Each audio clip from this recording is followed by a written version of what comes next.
प्रणाम करे छी आ कह चाहब हम छी मैथिल मिथिलावासी, हम छी मैथिल मिथिलावासी ई हमर पहचान अछि।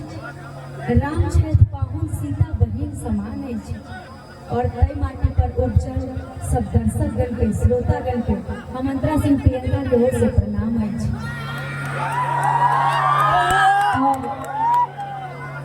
पिलवाहा के धरती त्रिवेणीगंज पिलवाहा में हम सब कलाकार यहाँ उपस्थित छी। इस धरती के हम प्रणाम करे छी। इस धरती में मिथिलांचल में ये गुण है कि बहुत बड़ी शिल्पी यहीं से शारदा सिन्हा मैम जो अब हमारे बीच नहीं है और मिथिलांचल से वो आती हैं और ये छठ पर्व उनके बिना अधूरा है, तो उनको श्रद्धांजलि समर्पित करते हुए उन्हीं का गाया हुआ एक छठ गीत आप सबके बीच, क्योंकि मिथिलांचल के धरती से हम भी आते हैं और छठ पर्व का जब अवसर है और उनका गाना ना हो तो ये अधूरा लगता है। भले कितना भी गाना गा लें, 20,000 प्लस गाना गा चुके हैं, लेकिन फिर भी छठ की कार्यक्रम जब होता है तो उन्हीं का गाना गाते हैं, तो ही छठ पर्व मनाते हैं। चाहे मेरे भी घाट पे उन्हीं का गाना बजता है सारे जगह, कितना भी गाना रीच बहुत आ जाए, लेकिन उनके गाने के बिना ये छठ अधूरा है।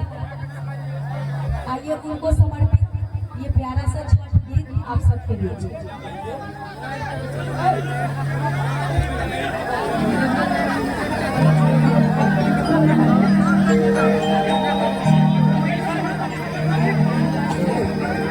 आइए छठ गीत और अहाँ सब याद कर ले कौन कौन गीत सुनने लगा है, कौन कौन गीत सुनबे अहाँ सब याद कर ले। 20,000 गाना है, 20,000 प्लस बैगन वाला सुनबे कि बोला बरत रहे कि 5 बच्चे माँ वाला कि भतीजा के मौसी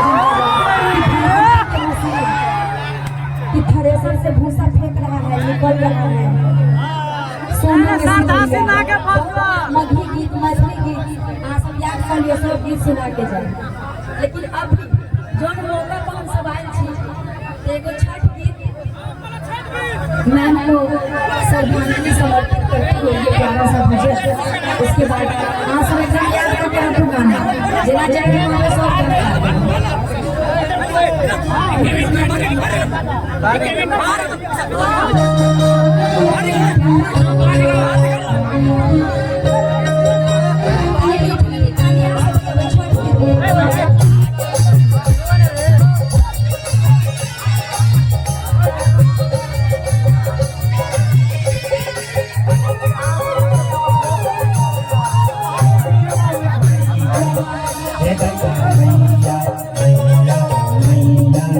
Hey,